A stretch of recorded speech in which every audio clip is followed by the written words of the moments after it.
بسم اللہ الرحمن الرحیم۔ شروع اللہ کے نام سے جو بڑا مہربان اور نہایت رحم کرنے والا ہے۔ ویکیپیڈیا ٹی وی کے محترم عزیز دوستو، السلام علیکم۔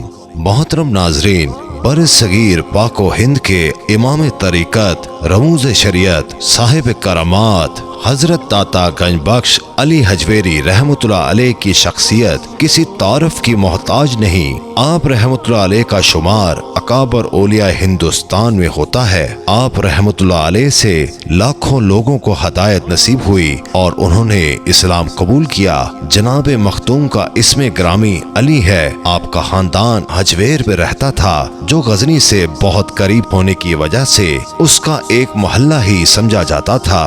غزنی افغانستان کا ایک مشہور شہر ہے۔ آپ کی پیدائش غالباً وہیں ہوئی۔ اس کے بعد آپ کا خاندان جلاب آ گیا۔ یہ قصبہ غزنی سے حجویر کی نسبت زیادہ قریب ہے۔ یہی وجہ ہے کہ جناب کو علی حجویری یا جلابی کہتے ہیں۔ جناب کے والد کا نام بھی عثمان جلابی مشہور ہے۔ آپ حسنی سید ہیں۔ آپ رحمت اللہ علیہ کو بچپن ہی سے حصول علم کا بے حد شوق تھا۔ ابتدائی تعلیم و تربیت آپ کے نامور علمی و مذہبی گھرانے میں ہوئی۔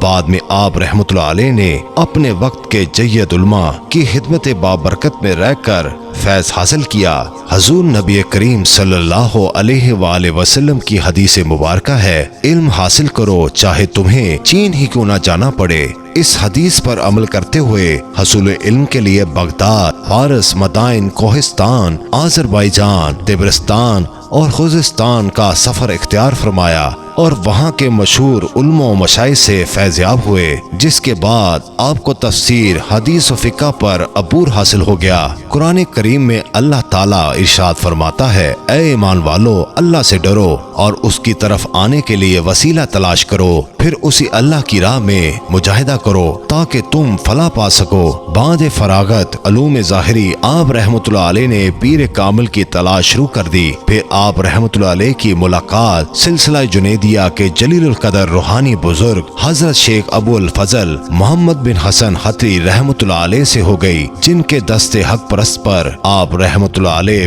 بیعت سے مشرف ہوئے۔ حضرت داتا صاحب رحمت اللہ علیہ اپنے مرشد کریم سے بے انتہا محبت کرتے تھے۔ ارباب تصوف کا اعتقاد ہے کہ ہر ایک ملک اور قصبے کا جس طرح حاکم ظاہری ہوا کرتا ہے، ویسا ہی ایک حاکم باطن بھی ہوتا ہے۔ چنانچہ جب حضرت خواجہ معین الدین چشتی رحمت اللہ علیہ کو دربار رسالت سے ہندوستان کی ولایت عطا ہوئی تو حکم ہوا کہ پہلے جا کے سید علی حجویری رحمت اللہ علیہ کے روضہ مبارک پر اعتکاف کرنا اور ان سے فیض حاصل کر کے راجپوتانہ کے صحرا میں جا کر اسلامی جھنڈا نصب کرنا۔ چنانچہ آپ خشکی کے راستے سے ہندوستان میں داخل ہوئے اور لاہور پہنچ کر روضہ مبارک کے سامنے ایک کوٹری میں 40 دن تک معتکف رہے، اور جب اس چلے کے کاٹنے کے بعد آپ باہر نکلے تو بے ساختہ منہ سے نکلا، گنج بخش فیض عالم مظہر نور خدا، نا کسارا پیر کامل کاملہ را رہنما۔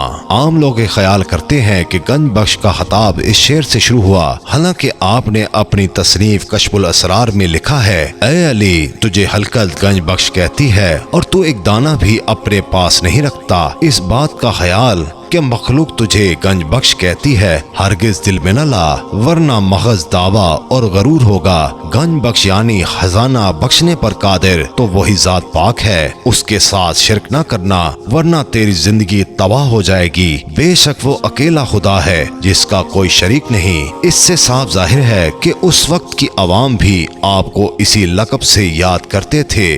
حضرت داتا گنج بخش رحمت اللہ علیہ کو سیر و سیاحت سے فطری رغبت تھی۔ حیات مبارکہ کا بیشتر حصہ مختلف ممالک میں بسر کیا۔ آپ رحمت اللہ علیہ نے روحانی کسب کمال کے لیے تمام اسلامی ممالک کا سفر کیا۔ ایک دن حضور داتا گنج بخش رحمت اللہ علیہ کو عالم رویہ میں بشارت دی گئی کہ تم کو لاہور کا قطب بنایا گیا ہے۔